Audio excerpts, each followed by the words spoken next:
নমস্কাৰ পোনপ্ৰথমে আপোনালোক সকলোকে অনু একাডেমীলৈ স্বাগতম জনাইছো আমি আলোচনা কৰি আছিলো অসম চৰকাৰৰ দ্বাৰা অনুষ্ঠিত হোৱা বিভিন্ন ধৰণৰ প্ৰতিযোগিতামূলক পৰীক্ষাত পূৰ্বতে আহি যোৱা আসাম জিকেৰ অতিকে গুৰুত্বপূৰ্ণ প্ৰশ্নসমূহ এইটো হৈছে ইয়াৰ পাৰ্ট 11 আপোনালোকে যদি ইয়াৰ আগৰ ভিডিঅ' কেইটা চোৱা নাই এবাৰ চাই ল'ব যথেষ্ট উপকৃত হ'ব গতিকে পলম নকৰি বলক আজিৰ মূল বিষয়লৈ আগবাঢ়ো আজিৰ আলোচনাৰ প্ৰথমটি প্ৰশ্ন অসমৰ প্ৰথম ৰিজাৰ্ভ বেংকৰ সঞ্চালক কোন আছিল অপচনসমূহ চাই লওঁ অপচন ক গণেশ ফুকন খ তৰুণ শইকীয়া গ ধীৰা হাজৰিকা ঘ ৰঞ্জন গগৈ আৰু এই প্ৰশ্নটোৰ শুদ্ধ উত্তৰটো হ'ব অপচন ক গণেশ ফুকন হৈছে প্ৰথম অসমীয়া যি ৰিজাৰ্ভ বেংকৰ সঞ্চালকৰ পদত অধিষ্ঠিত হৈছিল পৰৱৰ্তী প্ৰশ্নলৈ আগবাঢ়িছো দ্বিতীয় প্ৰশ্ন অসমৰ প্ৰথম সাহিত্যিক পেঞ্চনাৰ কোন আছিল অপচনসমূহ চাই লওঁ অপচন ক নলিনীবালা দেৱী খ পদ্মনাথ গোহাঁই বৰুৱা গ যতীন্দ্ৰনাথ দুৱৰা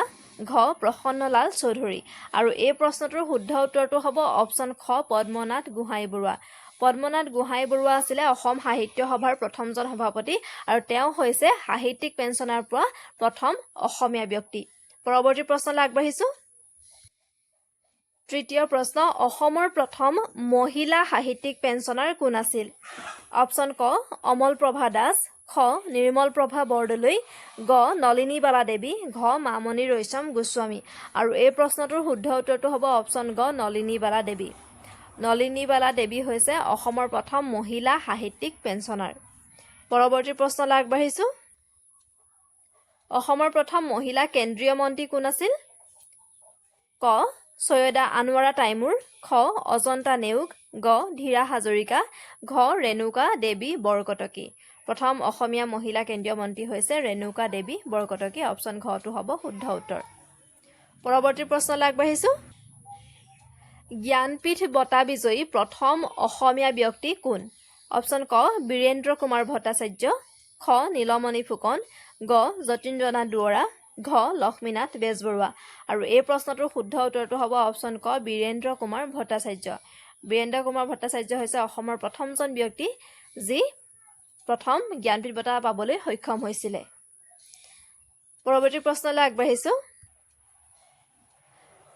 6 নম্বৰ প্ৰশ্ন জ্ঞানপীঠ বঁটা বিজয়ী প্ৰথম অসমীয়া পুথিখনৰ নাম কি অপচন ক বনফুল খ মৃত্যুঞ্জয় গ মাকাম ঘ অসীমত যাৰ হেৰাল সীমা আৰু এই প্ৰশ্নটোৰ শুদ্ধ উত্তৰটো হ'ব অপচন খ মৃত্যুঞ্জয় গ্ৰন্থখনৰ বাবে বীৰেন্দ্ৰ কুমাৰ ভট্টাচাৰ্যই জ্ঞানপীঠ বঁটা লাভ কৰিছিলে পৰৱৰ্তী প্ৰশ্নলৈ আগবাঢ়িছো 2021 চনত জ্ঞানপীঠ বঁটা বিজয়ী অসমীয়া ব্যক্তিগৰাকীৰ নাম কি অপচন ক মামণি ৰয়ছম গোস্বামী খ বীৰেন্দ্ৰ কুমাৰ ভট্টাচাৰ্য গ কবি নীলমণি ফুকন ঘ যতীন্দ্ৰনাথ দুৱৰা আৰু এই প্ৰশ্নটোৰ শুদ্ধ উত্তৰটো হ'ব অপচন গ কবি নীলমণি ফুকনে 2021 বৰ্ষত জ্ঞানপীঠ বঁটা লাভ কৰিছে আৰু বৰ্তমানলৈকে অসমৰ মুঠ 3জন ব্যক্তিয়ে জ্ঞানপীঠ বঁটা পাবলৈ সক্ষম হৈছে এজন হৈছে বীৰেন্দ্ৰ কুমাৰ ভট্টাচাৰ্য দ্বিতীয়গৰাকী হৈছে মামণি ৰয়ছম গোস্বামী তৃতীয়গৰাকী হৈছে নীলমণি ফুকন মামণি ৰয়ছম গোস্বামী হৈছে প্ৰথম মহিলা আৰু বৰ্তমানলৈকে একমাত্ৰ মহিলা যি জ্ঞানপীঠ বঁটা পাবলৈ সক্ষম হৈছিল পৰৱৰ্তী প্ৰশ্নলৈ আগবাঢ়িছো 8 নম্বৰ প্ৰশ্ন বড়ো সাহিত্য সভা কেতিয়া গঠিত হয় অপচন ক 16 নৱেম্বৰ 1950 চনত খ 16 নৱেম্বৰ 1951 চনত গ 16 নৱেম্বৰ 1917 চনত ঘ 16 নৱেম্বৰ 1952 চনত আৰু এই প্ৰশ্নটোৰ শুদ্ধ উত্তৰটো হ'ব অপচন ঘ 16 নৱেম্বৰ 1952 চনত বড়ো সাহিত্য সভা গঠিত হৈছিল পৰৱৰ্তী প্ৰশ্নলৈ আগবাঢ়িছো প্ৰথম অসমীয়া চুটি গল্পৰ ৰচক কোন অপচন ক লক্ষ্মীনাথ বেজবৰুৱা খ ভট্টদেৱ গ ৰঘুনাথ চৌধুৰী ঘ মফিজুদ্দিন আহমদ হাজৰিকা আৰু এই প্ৰশ্নটোৰ শুদ্ধ উত্তৰটো হ'ব অপচন ক লক্ষ্মীনাথ বেজবৰুৱা সাহিত্যৰ অৰ্থী লক্ষ্মীনাথ বেজবৰুৱা হৈছে চুটি গল্পৰ জনক প্ৰথম চুটি গল্পৰ ৰচক পৰৱৰ্তী প্ৰশ্নলৈ আগবাঢ়িছো আজিৰ আলোচনাৰ শেষৰটি প্ৰশ্ন প্ৰথম অসমীয়া চুটি গল্পটোৰ নাম কি অপচন ক বিন বৰাগী খ হেউতি গ জোনাকী ঘ সুৰভি আৰু এই প্ৰশ্নটোৰ শুদ্ধ উত্তৰটো হ'ব অপচন খ হেউতি হ'ব শুদ্ধ উত্তৰ আজিৰ আলোচনাটো ইমানতে সামৰিছোঁ। আপোনালোকে কমেণ্ট কৰি জনাবচোন এই আলোচনাৰ জৰিয়তে আপোনালোক উপকৃত হ'ব পাৰিছে নাই, আৰু যদিহে ভিডিঅ'টো ভাল পাইছে অনুগ্ৰহ কৰি লাইক কৰি দিব, লগতে প্ৰতিযোগিতামূলক পৰীক্ষাৰ বাবে প্ৰস্তুতি চলাই থকা সকলৰ বাবে শ্বেয়াৰ কৰি দিব।